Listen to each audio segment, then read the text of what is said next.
Hey guys, welcome to Fanfic Fanatics. So in today's video we are gonna see, what if celebrity Deku fell in love with singer Ochako? Part 1. Before starting, make sure to hit that like button and subscribe if you are interested in MHA fanfictions. This story is Celebrity Scandal by Akirani_Senpai. Now without wasting any more time, let's dive in. I'm Ochako Uraraka. Just one of the common singers out there, not really that fancy and all. I just do gigs at night as a hobby, and also I own a small cafe just a few blocks away from my apartment.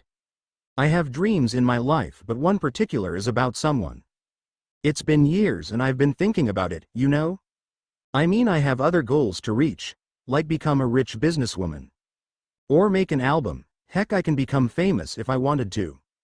But I chose to reach this rather than focus on my own potential to become a famous singer in all of Japan. I chose him. Is that what people call selfishness? Giving up all my dreams and goals just to confess? I'm way out of his league, like literally too popular. Too famous, too handsome to call him mine, a true embodiment of hotness. Fate throws me a lot of karma and suffering, yet I still hoped and pushed through. I'm pathetic, aren't I? 'Cause I've been having feelings for my best friend. Izuku Midoriya, a famous actor. I know, right? I don't have the courage to confess where there are his fans. His admirers who would love to marry him. Am I one of them?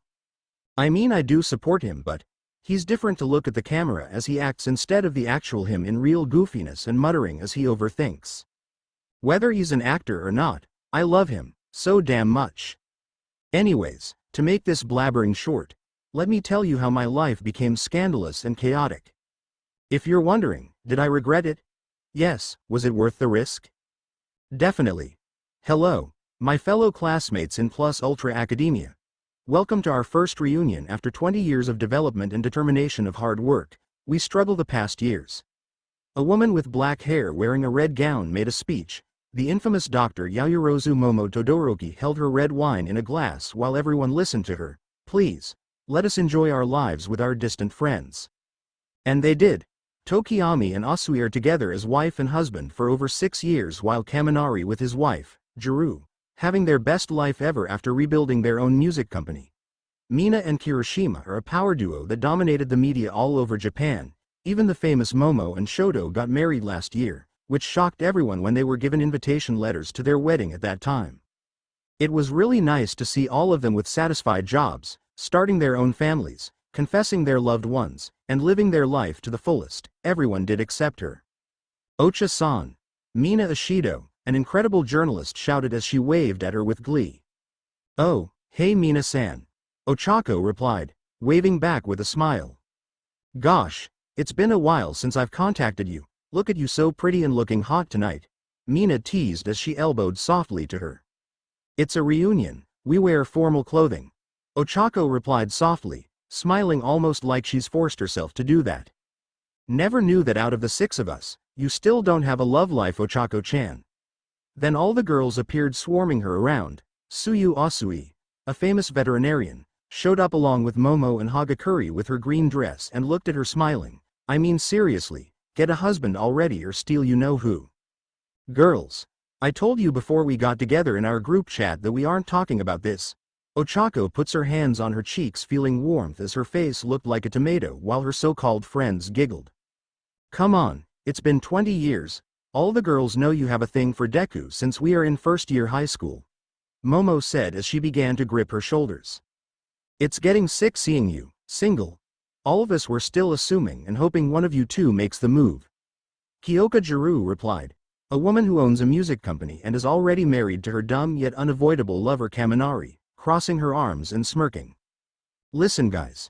It's just puppy love, a mere crush, and infatuation to be exact. How can an ordinary singer approach a famous top-tier action actor? Trust me, he's better with the girls who have better talent and who's out of my league. Ochako kept on degrading herself compared to someone only to get slapped by 2 of her best friends, Tsuyu and Mina. Stop saying that. Mina glared as Tsuyu frowned at her. Be confident for once. You and Deku were inseparable together. Tsuyu was right. They were both like the best duos together, a partner in crime with rushing assignments, even locker buddies for 4 years. This is not the chirpy Ochako we know. Toru Hagakure, once an introvert and invisible girl in the class, now the infamous model in every magazine, product, and billboard said with a frown. Ochako smiled, a fake one, as she began to change the subject when inviting her friends for a drink. Oh come on, what are we even talking about my love life now? Aren't we supposed to have some fun and get wasted over some alcohol? Ew. I heard someone say wasted over here. Kaminari wrapped his arms around Juru. Oh, would you knock it out? You are invading a girl's territory, idiot. Juru smacked her husband on the head. Oi, you know that there's no label to this party. Momo said to herself to get wasted together as a class. Kirishima smirked as every boy in the class were there, which made the girls sigh. Accepting the fact both girl and boys will be drinking together, besides they were classmates before, so there was nothing gonna happen. All of them started drinking, enjoying their lives as a whole family, wasting themselves with funny dares and drink challenges, even just an adult talk from time to time to catch up on what was going on with their lives. Hic Deku. Bakugo hiccuped, who drank his 5th bottle of alcohol, pointing at someone who isn't Deku at all but Todoroki. Oh no, Bakugo is in a drunken state. Mina whispered as some of our class chuckled at his movements. I got a nasty hic truth for you to ask, hic you bastard. Bakugo said as his face was flustered from drinking, while Deku, who is still not yet drunk, laughed nervously. Ha ha ha. What is Kachan? Deku replied as everyone stared at both rival actors. Why, you hic got a reputation from girls. Hic, to be honest, I'm sick with that fucking face of asterisk hic yours. I mean, what the hell do they see in you? Bakugo said as everyone was silent. Ochako looked at Bakugo's statement, which she was curious about. I don't have an interest in girls or anything right now. Deku replied, which made Ochako feel hopeful, maybe a chance. TCH liar. There's like. Hic this bitch named Melissa. Hic, and even that toga slut. Bakugo smirked as he drank more, finishing his 6th bottle. Toga and Melissa? Everyone freaked out with this flash of gossip. Aren't they the hottest actresses in all of Japan? Kirishima asked, while Deku nervously laughed as he was being bombarded with questions. Since when you became a playboy after 20 years, Midoriya? Iida shouted as his arm moved like a robot with excitement. It's a pity for him to be this oblivious about women in his life. Tokiyami murmured as his wife, Suyu, chuckled at that response. Oh, quit it guys, I don't like either of them, Deku said, feeling more embarrassed as he rubbed the back of his neck. I don't think so. This information is exclusive to journalists like me. Mina pointed at him as she stared. You are hiding something from us, don't you? What are you saying? Deku began to stammer as some of his classmates began to pressure him with more questions. Ochako only watched while holding her wineglass, hearing what their classmates were asking Deku, which he only ignored or changed the subject quickly. She wasn't being careful of herself until she drank the whole bottle of whiskey wine without hesitation or consciousness of what she was getting through. Everyone partied, they danced, and the whole reunion club was bought, so no harm or accident will happen, right? Yet since everyone is drunk, their minds were swirling and twirling, not noticing that it was getting into some hot mess. Wahahaha.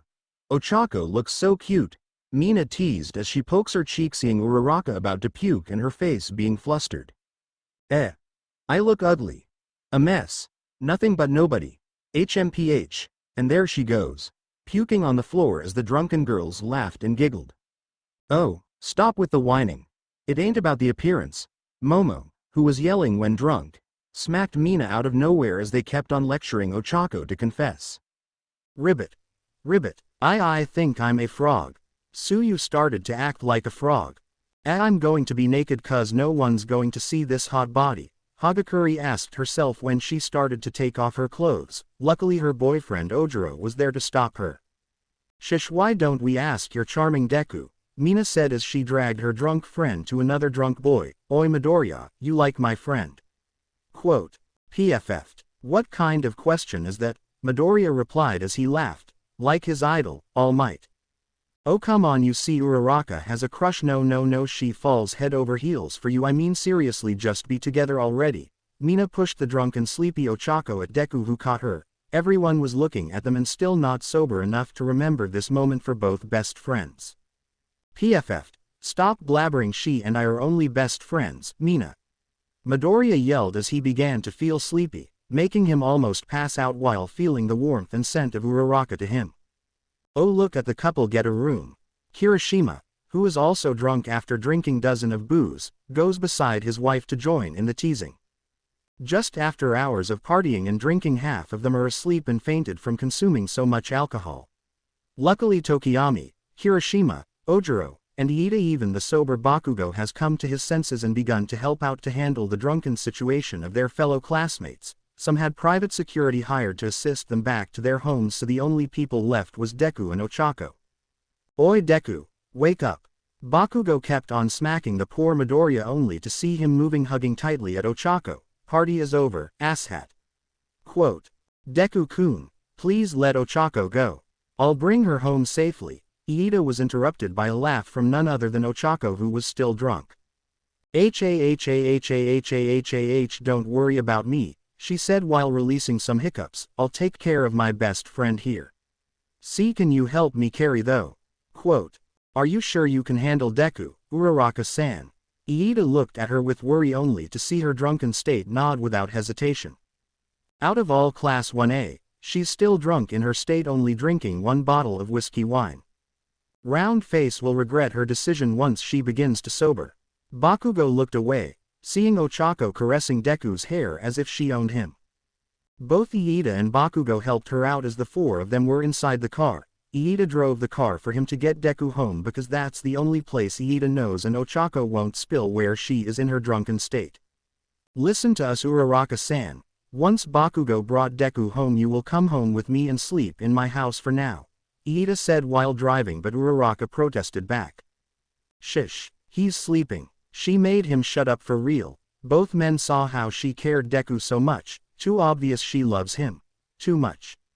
Round face, I'll bring Deku back to his shitty house while you go to Iida to rest in his place for a while, Bakugo said, trying not to get pissed from the lovey-dovey happening.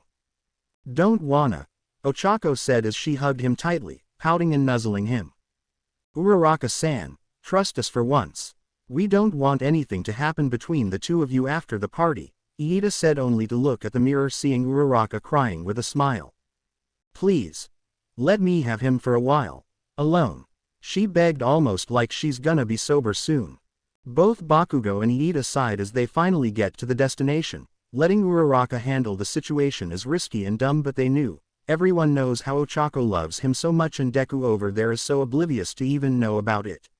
So they let this slide for this once, hoping nothing bad will happen between them. Both of them still can walk and finally enter the room, to an unrecognizable room. Izuku and Ochako both fell to the bed panting and feeling their body burning up from the alcohol. They are still not sober enough to notice their situation right now, yet after a couple of minutes somehow Ochako felt pain in her head kicking in, a sign that she is now sober. It was 2 in the morning and it was hell for her to feel this sort of pain. Did I drink a lot?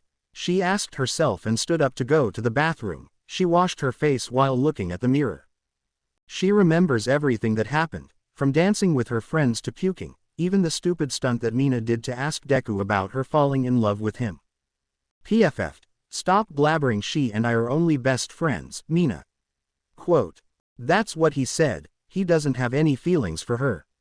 It was clear that she doesn't have any chance to be with the guy she admires, loves, and cares about the most since their first year of high school.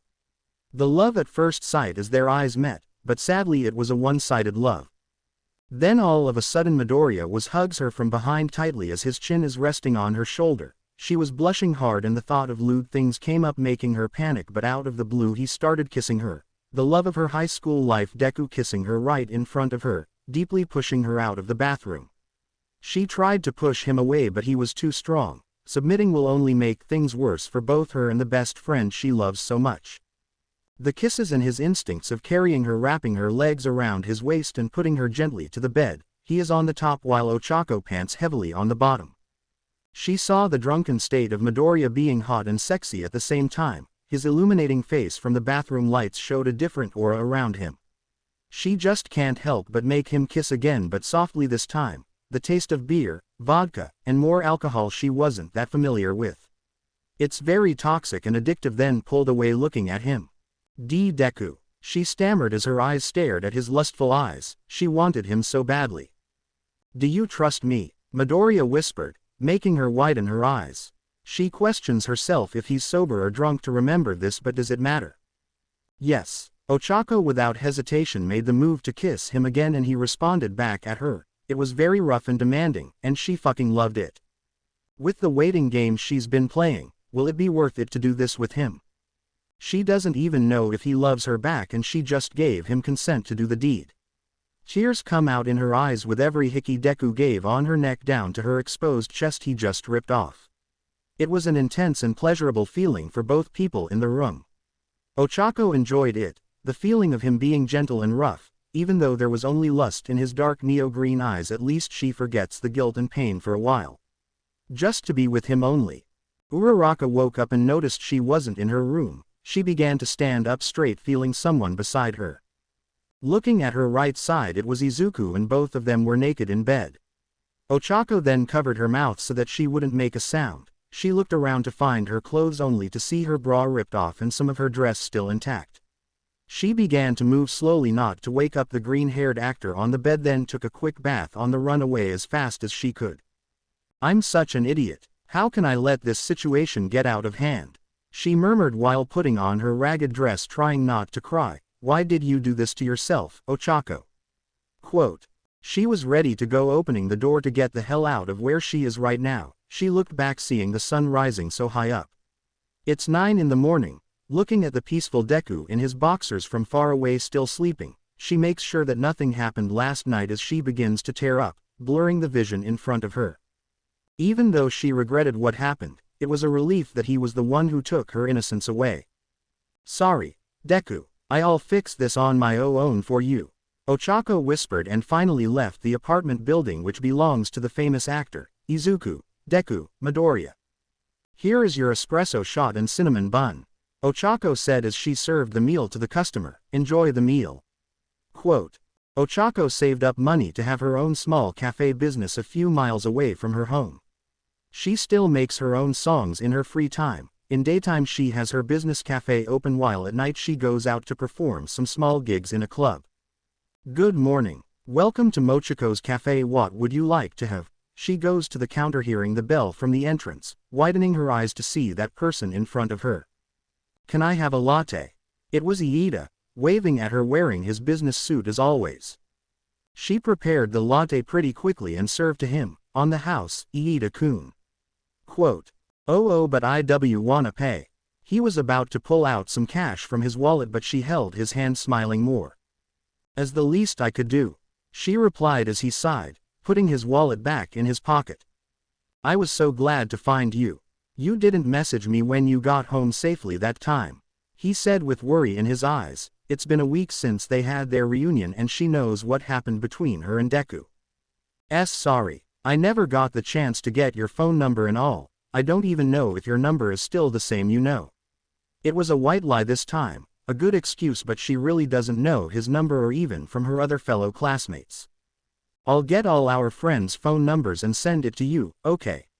He replied as he gave me a phone for me to put mine on. Gosh. Thank you so much, but there's no need to get worked up and all. Ochako smiled, telling him that she really is fine. Still, I am the representative of our class. Worrying about my fellow old classmates is natural. Did anything happen that time?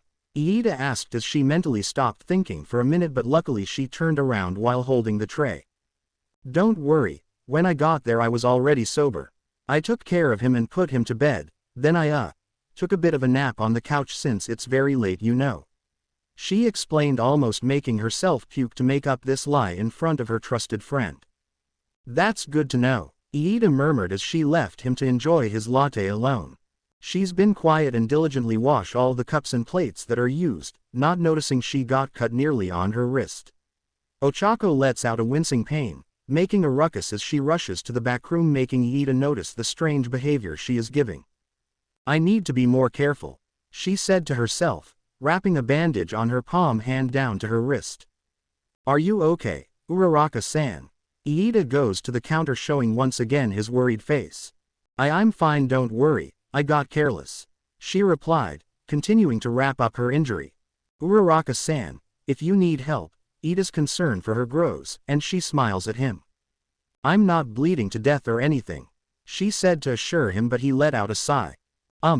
If you say so, Iida replied as he gave a check near her cashier which she saw widening her eyes. It was written $1 million check just wide open.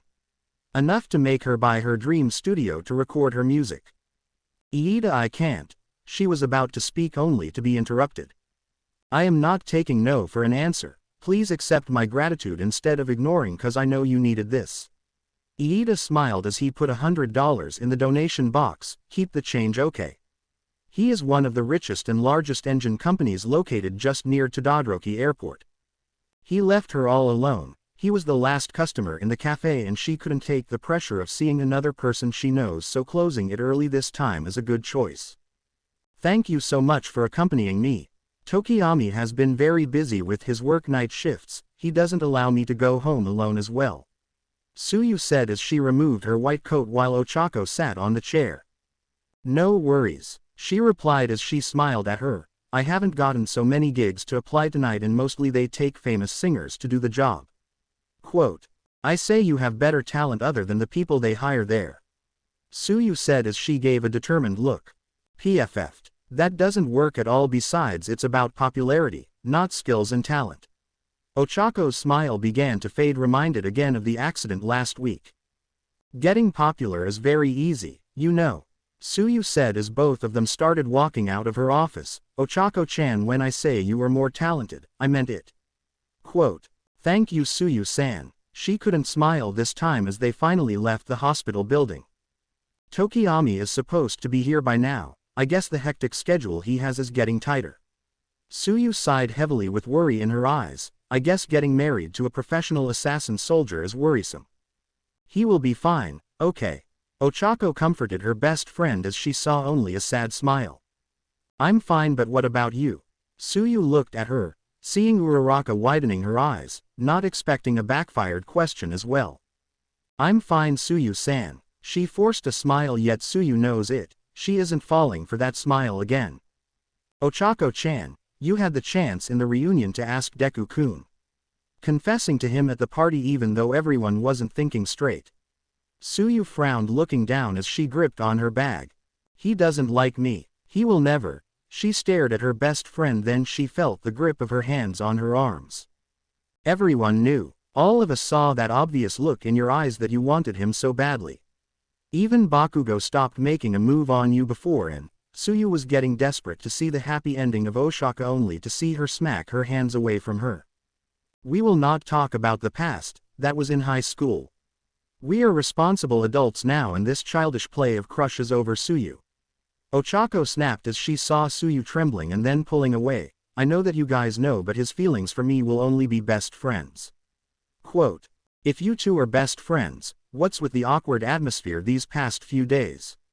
Tsuyu shouted as she tears up. She couldn't handle the suffering she's been through over the years.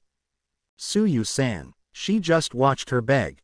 Tokiyami explained everything to me. You guys are still drunk. I know he said you are just his best friend, but you gotta tell him the feeling you had for him. Everybody is suffocating seeing you hopeless to get him. We made that reunion for the two of you. Tsuyu covered her mouth as Ochako widened her eyes. Is that true? A setup for the confession. What did you say? Ochako's tone when she asked is a hint of annoyance. Tsuyu looked away and kept on crying. I'm sorry. I'm so sorry. She goes down to the ground still crying while the brunette hair grips her hands furiously. Tell me, who else knows about this? Her cold tone made Tsuyu tremble even more as she felt Ochako go down, still staring at her. Tsuyu. I'm not mad, but you have to tell me. Quote, everyone. Except Deku-kun and YU. She replied, still not looking at her while Ochako only smiled, rubbing her head. I'm not mad, okay. She had a gentle voice this time, making Tsuyu look at her. The expression was dull and lifeless. Oh Ochako-chan. She kept on crying, hugging her tightly while Ochako stayed, and couldn't move at all. She didn't realize it at all, from the questions and the bringing up the puppy love again. It was obvious she didn't deduce enough that this was a setup in the first place. We got a call from Deku-kun after the party. He couldn't remember all of it. Tsuyu explained as Ochako listened. Iida said to him that why you brought him home safely. Sadly it didn't ring a bell for him. Quote. That's good to know, she whispered as Suyu looked at her. What happened? Did he do something to you, Ochako-chan? Suyu was crying as Ochako smiled, wiping her tears. Nothing, she simply said lying in front of her best friend. Are you sure? Suyu wasn't convinced at all, she still looked lifeless. Yes, I'm sure Suyu-san, I promise.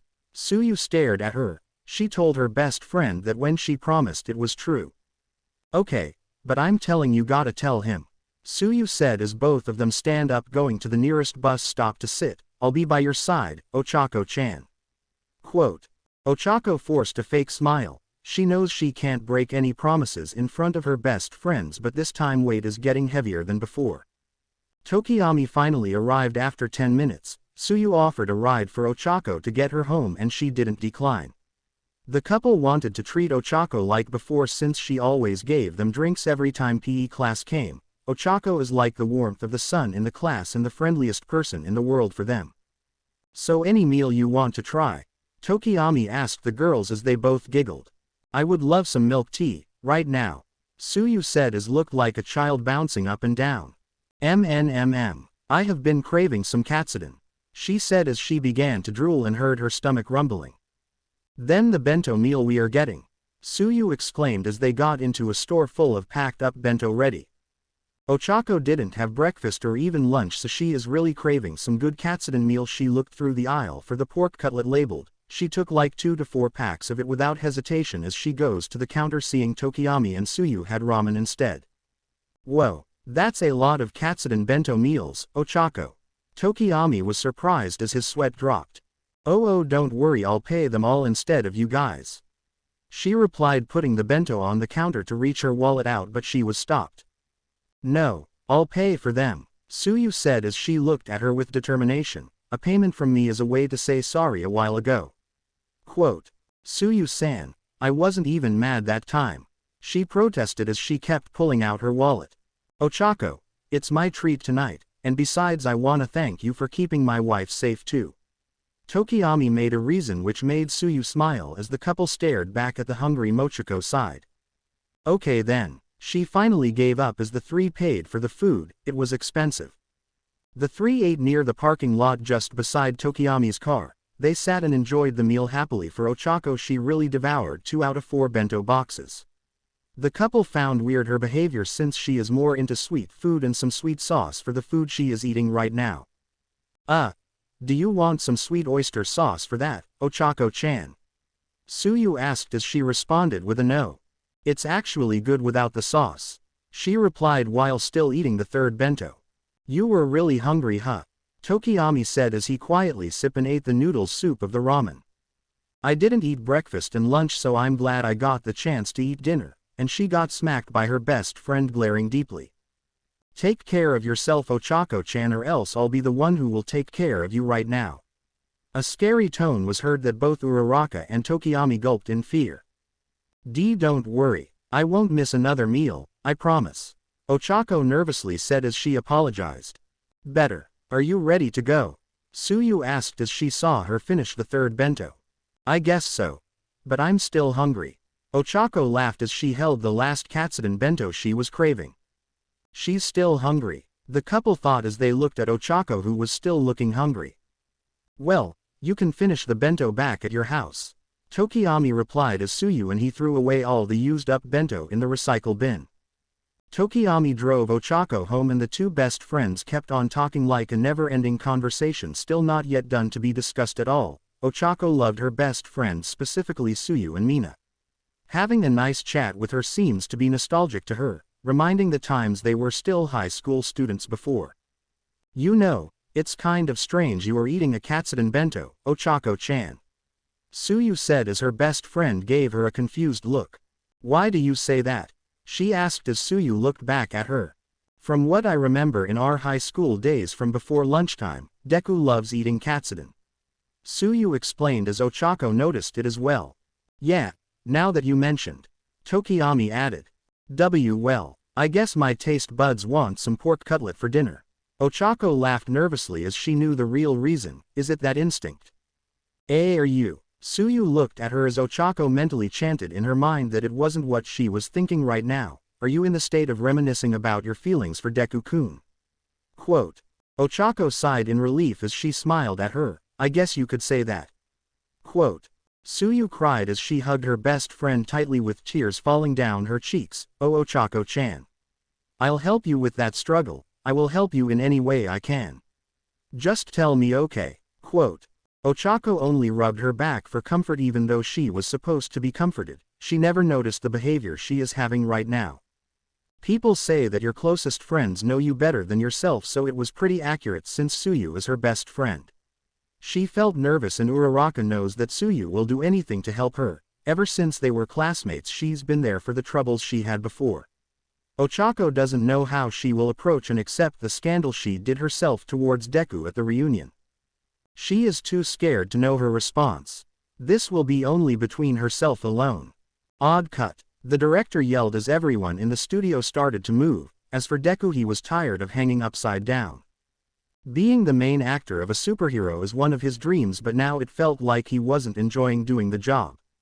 Unsatisfied even though this was once his goal when he grows up, like the very idol he looks up to, the infamous All Might. We will have a reshoot tomorrow, Mr. Midoriya. I'll see you early in the morning tomorrow. The director said as he waved happily while Deku waved back to say his goodbyes. He looked up at his phone as he was riding from one of the cars with security guards to drive him home. He was safely back to his apartment as he chilled on the couch still scrolling on social media. Izuku still bothered him about the reunion 2 weeks ago. He felt the statement from Iida wasn't enough to convince him to be only that. Uraraka-san. He whispered as he finally found what he was scrolling through, a picture of them in high school. He remembered this photo clearly. A certain someone took a photo of them from one of their classmates before. They were having a rehearsal on a play and Ochako was given the main character role at that time. As her best friend, Izuku learns how to do makeup and change hairstyles. It sounds lame, right? But she loved how he worked hard to perfect the hair that has been taking hours to finish and giving his all.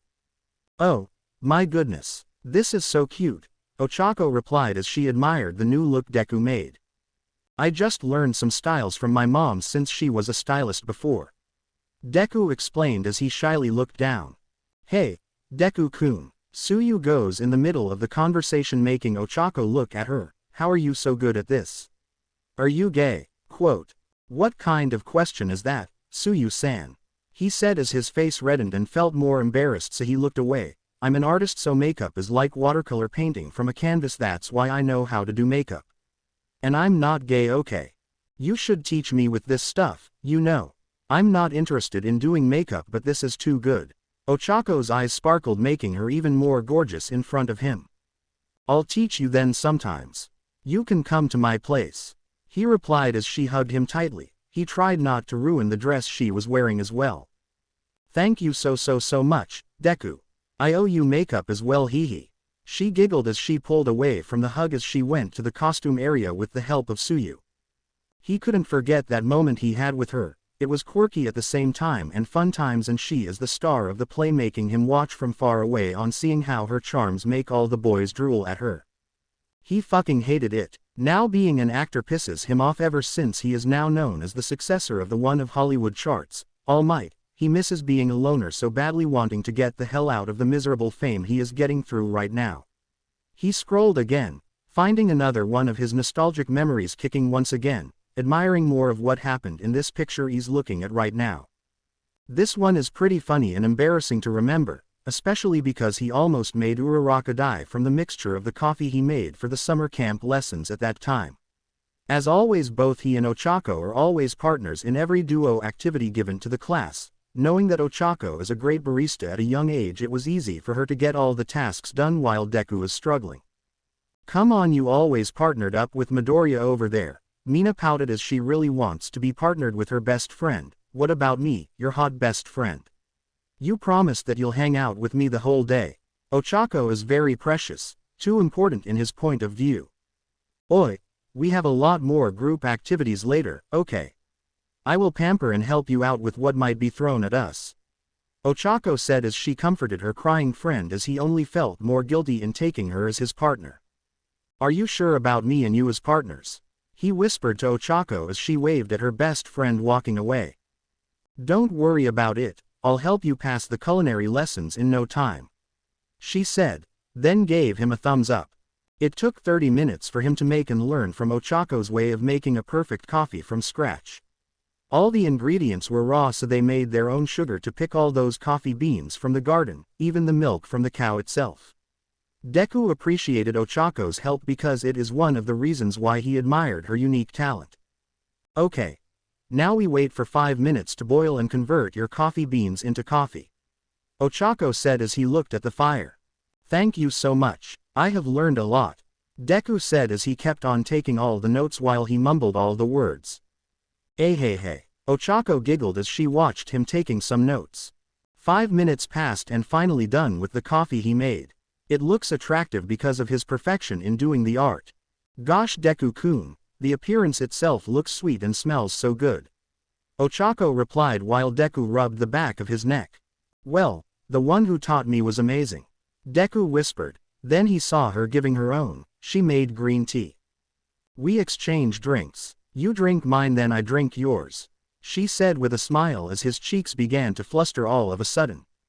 Right, he smiled back as both of them started to drink their creation. He tasted the savoring sweetness of the tea, melting in his tongue, which made him love it so much. Then a flash blinded their eyes, making his eyes squint and making his tongue burnt. Oh oi. Mina-san. Quote. Blah, you will thank me later, Mina said as he quickly dashed away with the stolen picture in her phone.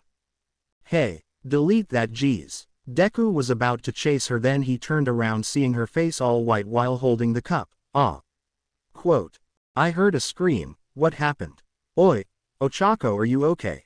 Can you check her if she's alright, Momo? Quote. Iida-kun. Ochako is not breathing. Quote. You fucking nerd, what did you put on that coffee? Quote. I didn't mean to catch on. I'm so sorry Ochako-san. Quote. You managed to poison Uraraka. Quote. Oh shut up, Pikachu. Let's bring her to the nurse's office. Quote. It was his fault that time, he stayed with her the whole night blaming himself. Luckily she regained consciousness and had a bad stomach ache. She comforted Deku, who was crying like he was gonna lose her. He was fucking scared seeing her in the hospital bed, and the reason is him. The class tried to cheer up Midoriya at camp when Ochako wasn't awake in the infirmary room, but he looked like his heart was broken.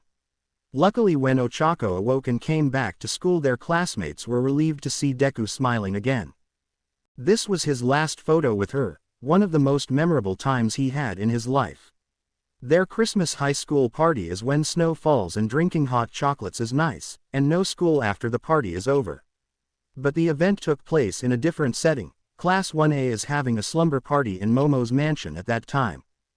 Hue, beware, beware, mistletoe might be above your heads, Mina chanted along with Tsuyu, Hagakure, Jiro, and Momo as they stared at Ochako and Deku. The only way to get away from the mistletoe curse is a kiss. Very funny guys, Ochako said as she crossed her arms. You're not scared of getting cursed? Mina and Tsuyu asked as Uraraka showed an evil smirk. If you curse me, I'll drag you all with me, she said as her devil horns and tail were visible, making the girls scream at the threats she gave. PFF'd. So are you really gonna let the two of us get cursed? He asked his best friend as she looked at him with a smile. Curses don't exist, I don't believe it works at all, you know, she replied as he widened his eyes at her statement. Are you sure about that, round face? Bakugo interrupted as he put his arm around her shoulder. You got some guts to face karma. Quote. Karma's a bitch, Mina shouted while Iida heard a swear word. No swearing, it's against the rules as a class, Iida said as he glared at Mina, moving his arm up and down like a robot. TCH, we are not even in a classroom, Mina pouted as she looked away. Everyone was enjoying their time as the winter began to worsen outside. Ochako and Deku were so close they laughed, they played together as a team, and always were there together. The inseparable duo just couldn't let go of each other. Hey, if you guys don't mind. Hagakure holds a camera as both of them look at her. Just a memory to store, I wanna take a photo of you guys together. Quote. Only the two of us? Deku asked as Ochako bit her lip, hinting a faint blush on her cheeks. Oh come on, picture between two best friends, right? Ochako said as she smiled while Deku looked at her smiling back. It sounded wrong when she said it. Okay then you two, when I count to 3, show me your cutest smiles. Hagakure while the two find a comfortable position. Ochako wrapped her arms around Deku as she was behind him while Deku held her hands that were visible in front of him. He remembered touching them and it was warm and her mocha scent was addictive to sniff like it's everyday Christmas.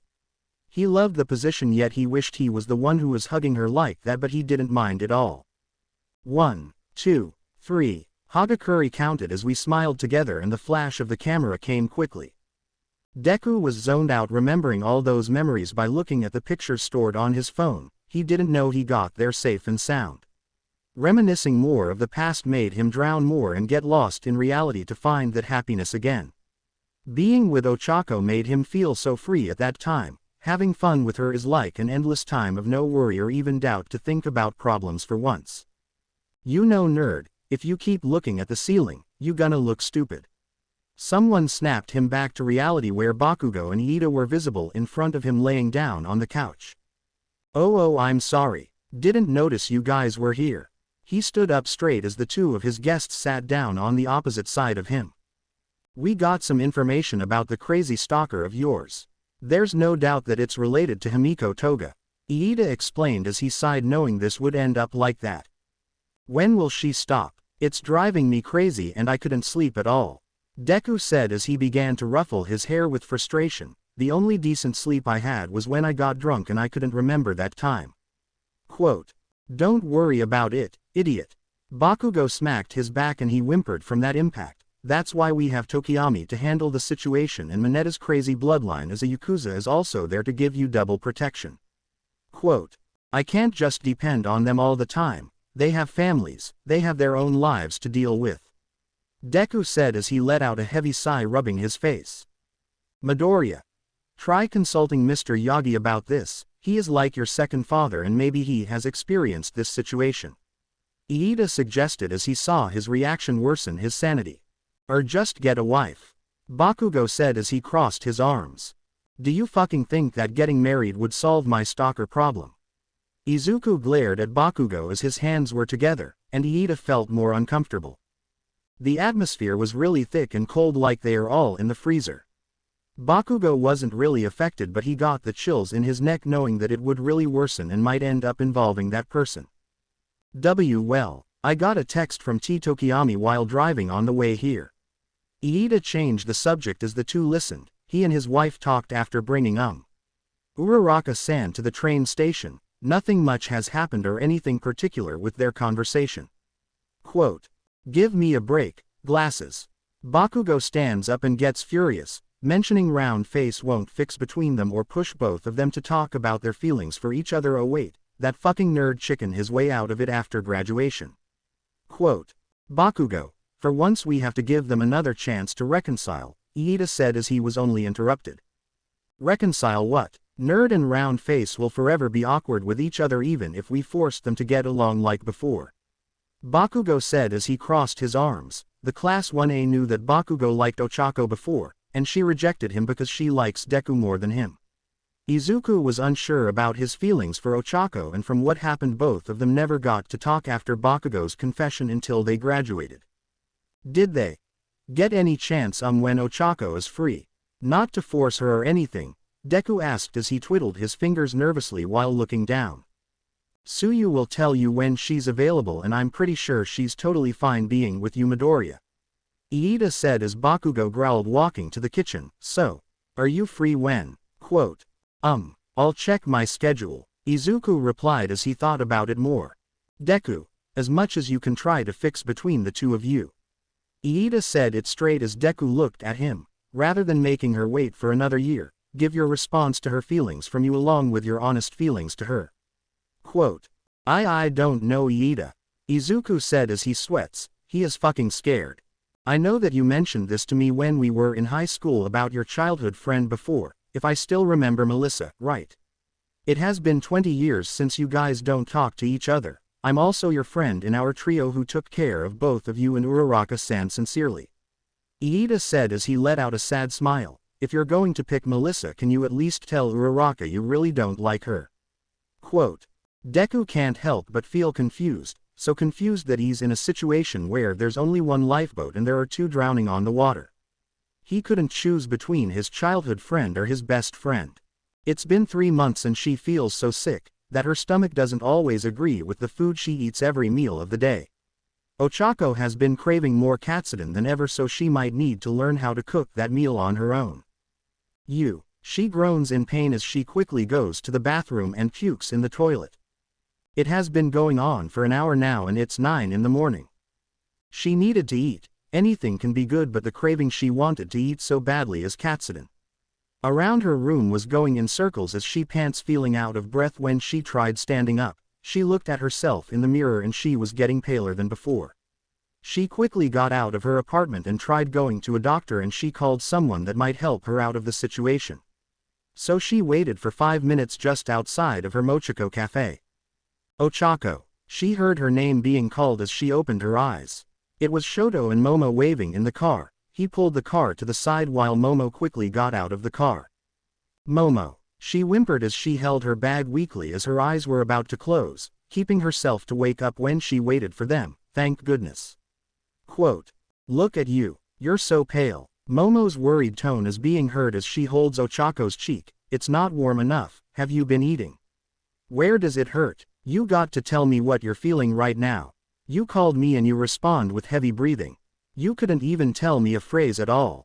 You scared me to death, Ochako. Quote. Momo was a great doctor and she knows that her friend is sick. Seeing Ochako couldn't move her hand right now. I want katsudon, please. Quote. Momo teared up seeing the state of her friend like this, so she ordered her husband to prepare the second seat for her to lie down. She carried her slowly to the car and both the Todoroki couple drive fast to the nearest hospital. Momo checked her vitals and she was panicking seeing her friend about to die. Luckily, the infamous recovery girl, Chio Shuzenji, is present in the hospital, and with her assistance, Momo managed to save Ochako. The girl is having fatigue and mostly her nutrition on her body is decreasing. She overworked herself too much. Chio explained with a frown. Thank the one for all, they spared her life. Momo cried as she felt weaker than before. Don't worry about her now. Why don't you tell the people about her situation, Chio said as Momo nodded and quickly got out of the room with her phone ringing. Then all of a sudden, Ochako wakes up seeing the old woman beside her. You awake, my dear? Quote. MNMM. Where am I? She said as the doctor held her hand gently with a warm smile. Your friend took you to the hospital. How are you feeling? Chio asked the young girl as she saw a tear escaping from her eye. Please get me out of here. She begged weakly as she knew that she couldn't move, her energy was gone and she could only cry. Don't push yourself, my dear. You're not the one who will be affected. The unborn child will suffer and die if you continue overworking your body, my dear. The old woman said it. She is pregnant and yet she avoided the symptoms. Does she know about it? She asked as the doctor shook her head. She doesn't, she replied as Ochako gave her a sad smile. Can you not tell my friends? She asked while the old lady frowned. Your friend was worried sick about you. She felt relief when she saved you from the brink of death. Matter of fact, she saved both you and your unborn baby inside your stomach. Chio explained as she looked out the window. Do you have a good reason to keep this a secret? Quote. It will make a fuss. And everyone will blame him. She said as she continued to cry silently. He asked permission and I let him. So it wasn't his fault. Quote. My dear. The old woman looked at the pale Ochako. For the sake of the baby, take care of yourself. Then I'll consider your request, but don't hesitate to ask for help. Quote. Thank you so much, doctor. She simply replied with a sad smile while the doctor sighed heavily. Out of all the patients I have met, you are very reckless, dear. The doctor said as she giggled weakly while looking up at the white ceiling. I guess I'm honored, she replied as the old doctor sighed and looked at her. I don't know why you are keeping this, but truth will be revealed no matter how fast you run or diligent you hide. Your friends will know, the old woman warned her as she shrugged it off. I made this decision for the betterment between me and him, she said. Then a burst door was heard.